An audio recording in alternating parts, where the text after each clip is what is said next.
Maybe it's for the best that I didn't rent that cabin for Halloween night. This world is a strange one. I really was planning on renting a cabin for Halloween, but when my wife and I traveled to the location to reserve the cabin, there was nothing there. No joke, the GPS took me 2 miles into the mountains. There were no houses, just trees as far as you can see. And once it said we arrived at the destination, there was nothing there but a pasture and a long tree line. As you're about to see with these allegedly true stories, maybe it's better to not hang around in a cabin in the woods.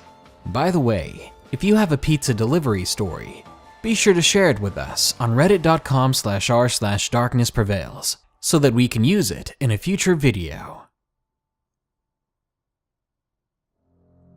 Number 1. It Almost Got in the Cabin. Submitted by Iced Earth Fan 666. Me and my friends, Ron, Mick, and Avery, decided to spend a week in the woods. We went to a cabin that was owned by Avery's dad, and the area was spectacular. There was a platform on a tree for hunting, and a creek not too far south of the cabin. We all went to the creek to fish. Ron pointed out a decent-sized snake in the fishing area. We all thought that was pretty cool. Mick took a picture right when a hawk swooped down and grabbed it. It was breathtaking and a little startling. We walked back to the cabin to make hot dogs. On the way there, we saw a lot of deer to the left and right on the trail, but the one that stuck out the most was extremely tall. We could only see its head behind one of the trees, but it stood a few feet higher than your typical deer. The thing was staring at us, which was odd. It was the first deer I've ever seen not just run away at the sight of humans. Mick and Avery were just looking at it, but Ron, for whatever reason, was trying his best to beckon the deer over to us, until I said, "It's not a freaking dog." We continued to walk back to the cabin. When we got there, Avery started the fire for the hot dogs. Me and Mick made a little competition of throwing a tomahawk into a dead tree while waiting for the food, and Ron smoked a cigarette. The night was pretty normal. We had some good food and drank a little. But do keep in mind, none of us were drunk. I don't think any of us were on to our second drink yet. We started talking about the apparently fearless deer we had seen earlier. Avery said he was examining the deer when he noticed something that we hadn't. According to Avery, the deer was much larger than normal. He claimed around the size of a horse. We dismissed this as just a rare specimen who happened to be that big.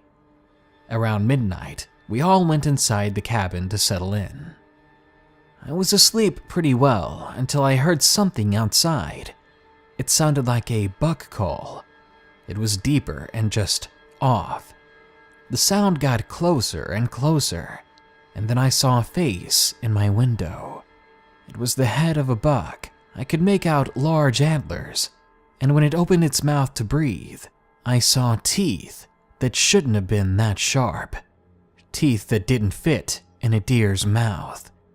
Whatever it was over 7 feet tall, because its head reached the top part of the window, and its antlers went above it. In comparison, I'm 6'3", and you would only see the top of my head from inside the cabin if I stood outside the window. I don't think the thing saw me, because it stood there for a while. It left my window eventually, and I thought that it was gone. But not 2 minutes later, I heard someone screaming. It was Ron. All of us woke up and ran into Ron's room. He told us something big had reached its arm into his open window, trying to get in, trying to get to him. Then I admitted my story as well.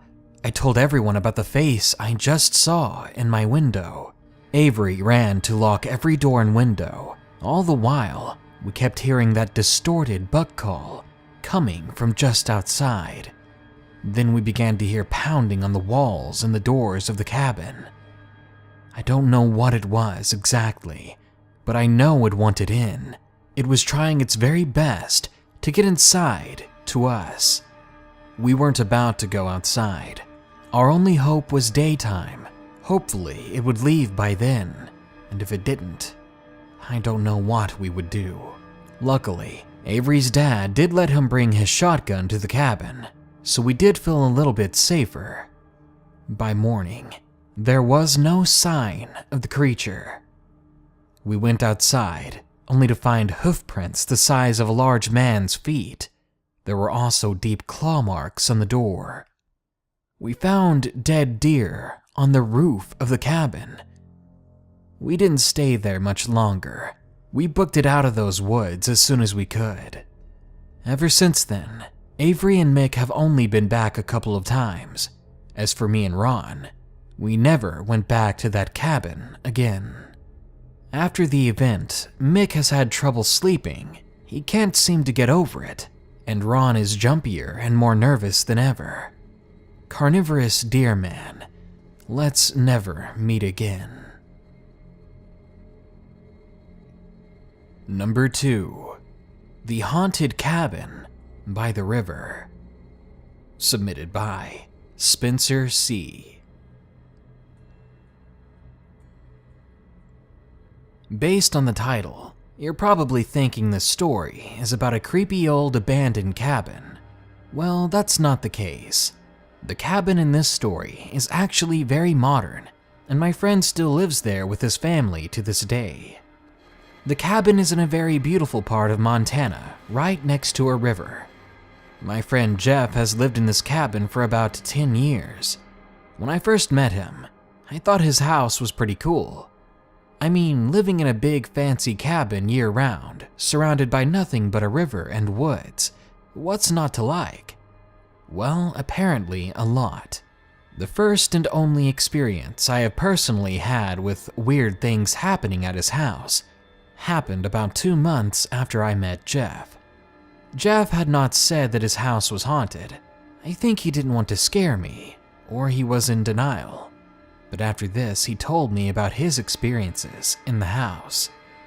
My experience took place in his theater, which was very creepy if the projector and screen were not on.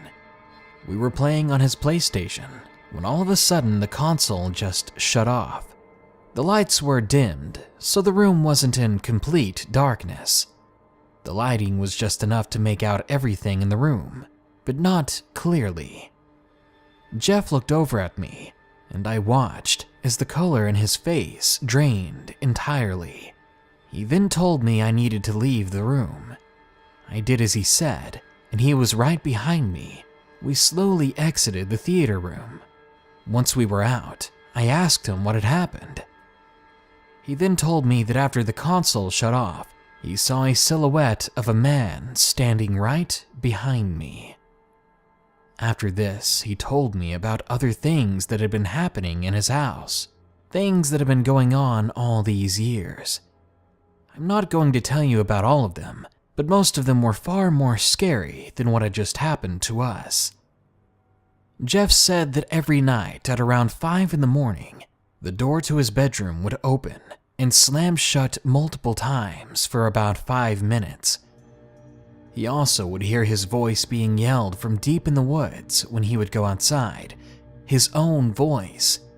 I remember this one time while we were on a Skype call, there was someone laughing in the background. It sounded like a child, though Jeff doesn't have a brother younger than him.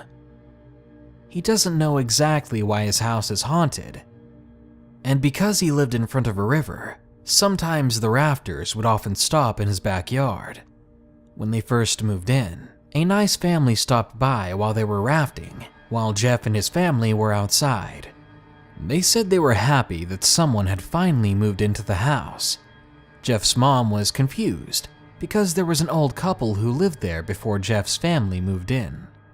But the rafters said that they just assumed that the place was always empty, because the house was always pitch black inside. There were never any lights on, and all the windows were always closed. Jeff has gotten used to all the paranormal activity in the house, but one question sticks with me. What happened in there to make it so haunting? Number 3. The Rude and Terrifying Awakening. Submitted by Biohawk5.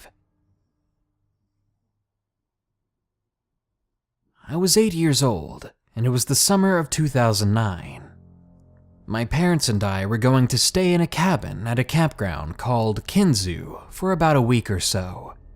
I had had many good times there. Dad and I used to camp out on an island in the massive lake and go fishing, but this was the first time we stayed at that cabin. The cabins we stayed in were pretty small. It was literally one room with a bunk bed and another bed beside it. The first day there, I called the top bunk, and my parents went along with it. Dad just took the bottom bunk, and Mom took the other bed. We had fun on our first day. I remember riding my bike on the road that led to the cabins. I remember settling in that night. The bunk bed was wooden, and it had a built-in wooden ladder to climb up and down on. Before falling asleep that night, I was reading a book for about 20 minutes or so. I woke up an unknown amount of time later, and it was pitch black in the room. And I just couldn't go back to sleep. I had no idea why. I laid there for a little while, closing my eyes and shifting positions, trying my best to fall back to sleep. And finally, when I was just about to drift off, I heard the worst, most horrible sound I have ever heard. The best way I could describe it is demonic, deep laughter, and to my horror, it was followed by the sound of something climbing up the wooden ladder. Immediately, I screamed for my parents, and the climbing suddenly stopped. I was bawling my eyes out, and I told them what had happened. They didn't see or hear anything, and they thought I had just had a nightmare. I ended up sleeping with my mom for the rest of the trip. But I still couldn't fall asleep for that night. I had a hard time the following nights as well. And to this day, on my very own bunk bed, I can't fall asleep on the top. It just creeps me out too much. I want to believe that it was just my imagination. It can get the better of you at times. Then again, it horrifies me to think about what might have been climbing up that ladder. I don't think I wanted to see it. Number 4. Close Call. Submitted by woofcatbutterfly.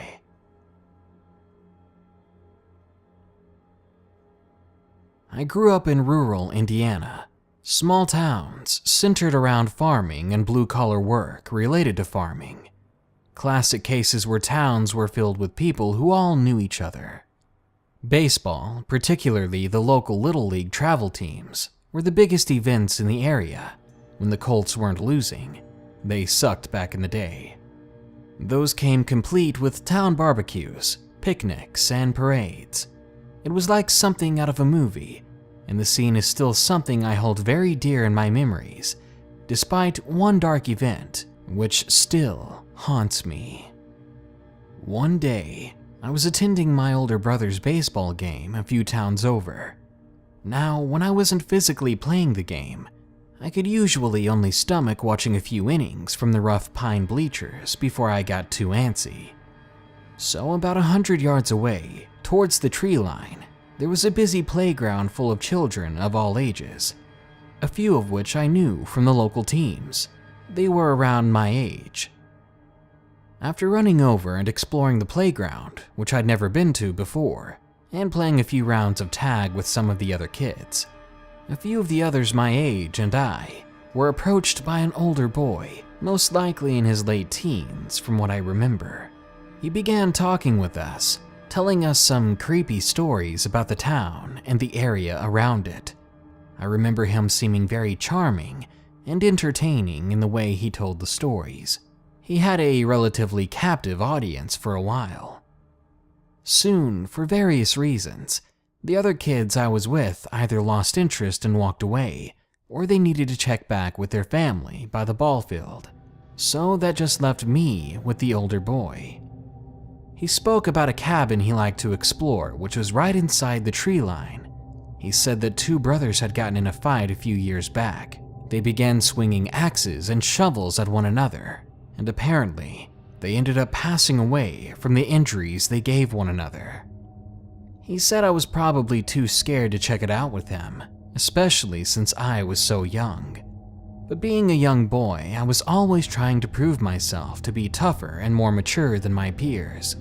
So I insisted that his little story didn't scare me, and I would actually love to see the house and explore it for a minute. Now, I know what you're thinking, that I'm dumb for even going along with this and being alone with any kind of stranger. But bear in mind that I was a young child. I was raised in a place where nothing bad really ever happened, and naively, I always assumed that everyone was as kind as the last person and always gave them the benefit of the doubt. So we stepped into the woods and instantly began going up a steep hill. When we had gotten to the top, we could see the ball field below through the trees. We then doglegged to our right about 90 degrees and traveled along the top of the hill, which turned out to be more of a ridge. We then walked into a clearing, which was actually accessible by vehicle from the ball field. We cut across and right into another tree line. As we climbed this hill, I finally asked if the cabin was much further, because I had assumed it was very close by.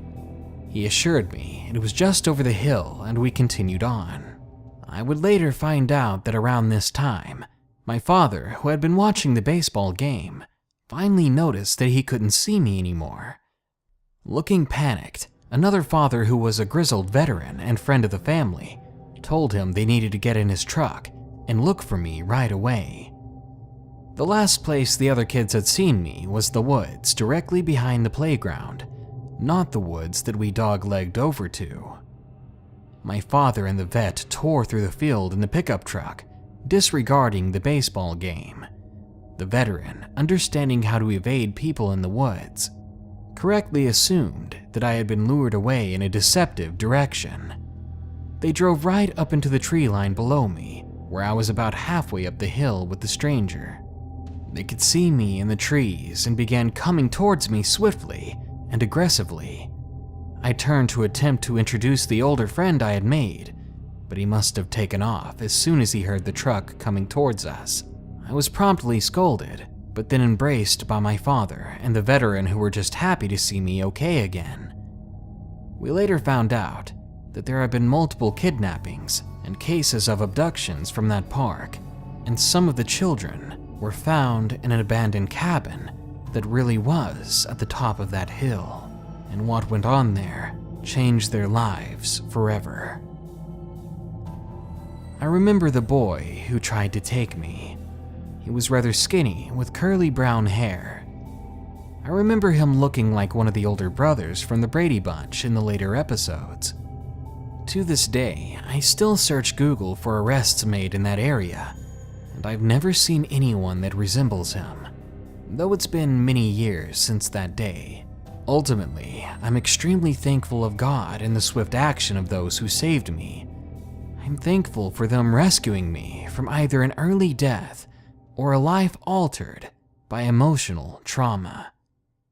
Don't go to a creepy abandoned cabin in the woods with a complete stranger. And number 5, Shadow of the Skinwalker. Submitted by Xanathar.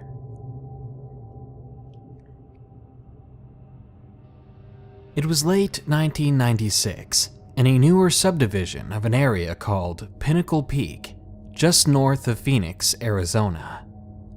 Our home was practically developed right over fresh desert, with breathtaking rocky peaks in the near distance.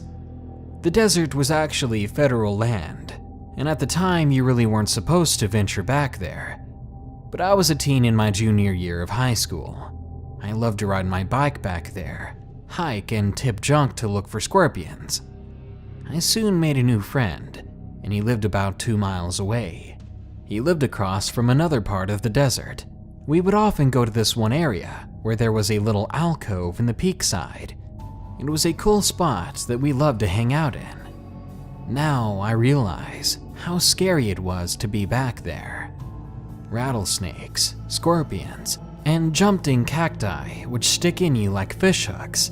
And even once we ran into a couple of guys driving a beat-up pickup truck who stopped in front of my bike that was in their path. They threatened to run my bike over as well as us if we didn't move it. My friend and I said nothing and just moved it out of the way. But yeah, it was a pretty dangerous place. My friend and I rolled huge boulders from the top of the peak that would roll down, smashing everything below. It was fun to watch, although we didn't think of the danger at the time. I would ricochet small rocks with my slingshot against other rocks and pretty much anything around. Later on, that friend of mine moved to Florida, and I once in a while went back there by myself.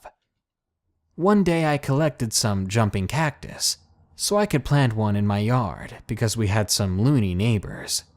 They were fighting with the homeowners association over his solar panels on the roof. This guy and his kids would graffiti fences and act out violently against all the neighbors. So I figured I would plant these nasty cacti under the fence, and if they jumped over, a stinging surprise would await. Anyway, when I was collecting these, an unmarked black helicopter came out of nowhere. Something in my mind said to get out of there right away.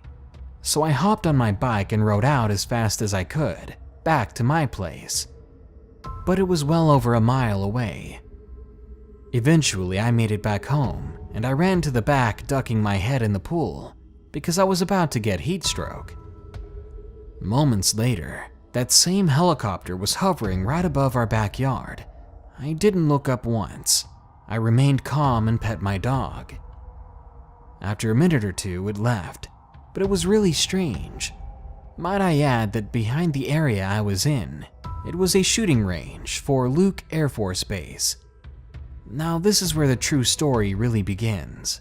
Soon after this, I began to have really strange things happen to me in my sleep. I'm talking about suddenly waking up and finding myself swinging my pillow at something very violently and not knowing why. It happened many times, and often I would notice a ghostly cloud, face, or figure that would vanish as soon as I realized that something was there. Later on, I graduated, and I started a graphic design school that was in Tempe, Arizona. I would drive from my parents' house to the school very early in the morning, and once there, I would nap a couple of hours in the car before the school started. One day, I woke up to see a figure next to my window. I freaked out and I was wide awake, yet my eyes closed again and I could not reopen them. I had a knife in the door, so I tried to grab it, but I could not move anything. Moments after, I finally break free, and I cannot figure out what had just happened. Years go by, and I moved back to Washington State where I grew up, and my parents had moved back when I was going to school. I later met a woman and married her in 2001. I kept having the same ghostly cloud experiences every few months, and even a couple of times my wife had witnessed the same thing. We would have fascinating conversations about my sleep, and she would say that often I would be sitting up in my sleep, eyes wide open, and talking in some ancient-sounding language. She would usually nudge me and tell me to go back to bed, and apparently I would listen. We laughed and thought it was funny, and just some harmless sleepwalking. 2004 arrives, and we had moved to Texas in late 2003. We rented a small cedar cabin in Smithville, Texas. My wife then was working for the airlines and would not get home until anywhere around midnight to 3 in the morning. Well, one night in June of 2004, everything was about to change forever. I closed at my job and got off at around 9 p.m. I got home and was relaxing and listening to music.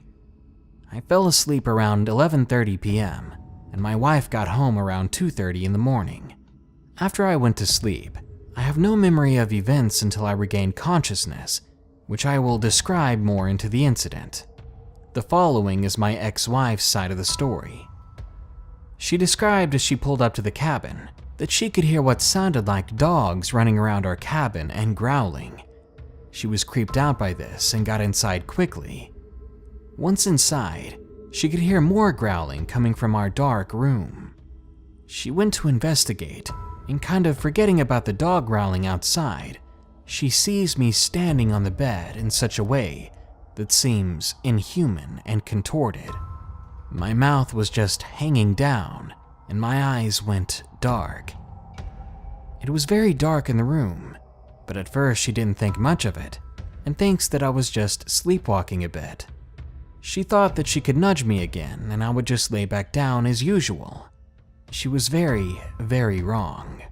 As she got closer, she said that I leapt on top of her like a predator and began choking her neck. She describes not even wanting to look at me. She feared that something truly and exceptionally wicked had taken control of my body. She was so scared for her life that she kicked me away, but it didn't work, even though she kept kicking. After this incident, I didn't even have the slightest marks on my body from her struggling. As this is going on, she's screaming for her life, calling out my name and crying out for help. Somehow, I finally break free of whatever is controlling me. It's like my soul was held back, and I slowly regain control over the fading power the thing had. I could hear the most horrid and heart-wrenching demonic screeching I'd ever heard. I could not imitate it no matter how hard I tried. When I finally realized something god-awful was happening, I tried to tell her that everything was okay now. When I spoke, my voice was not my own. If you've ever seen the Mothman Prophecies, the movie where Indrid Cold is on the phone and speaks in that low, creepy voice, that's exactly how I sounded. And I remember her saying, "No, it's not you." A few minutes passed by, and I was completely free of whatever just happened and back to normal. Needless to say, I was absolutely terrified. We both were. We were both in tears, and we knew something had just attacked us, something that wasn't just some waking dream or night terror. Somehow, the bedroom door shut itself during the incident, and my cat Saber was running in circles, creeped out as well.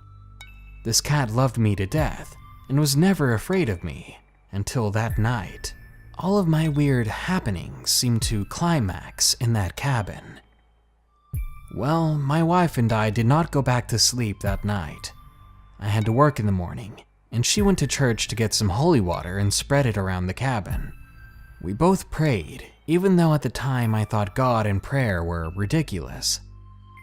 When I woke up in the morning as I went outside, the air was freezing cold. I could feel the hair on the back of my head stand up. I felt like something was outside, watching me, and it was angry. After that, roughly 2 weeks later, I was home alone and asleep and woke up suddenly to see a statue of Apollo that we got from Walmart, except now its eyes were glowing blue. I thought the moonlight was shining in them, so I grabbed it and brought it into the dark. To my horror, the eyes were still glowing. I refused to give in to fear, and I put it on the floor and covered it with a blanket. Then I went to bed. After this, not one single time did I have any more ghostly clouds above me. No more talking in my sleep or eyes open. Absolutely nothing. The only thing was, after 2004, my relationship with my wife slowly went downhill. We had 2 children, and in 2010 we divorced. Now, in my home I do hear knocks in the kitchen, and sometimes in the hallways, but I do not feel threatened by it. I met with some paranormal experts in 2008 who believed that it is possible that I attracted a skinwalker out in the Arizona desert by my teenage destructive or intrusive nature, and it had been following me all those years. All I know is that I'm no Bible warrior and never will be, but there's nothing wrong with just believing in God and asking for help when it's needed. And keep in mind, negative energy feeds from fear.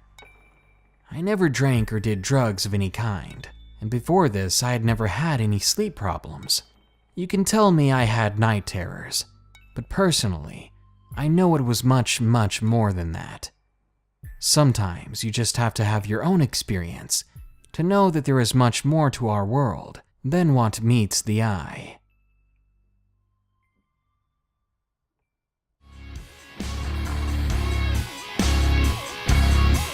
There's nothing quite like the peace and fresh air of staying in a cabin in the woods.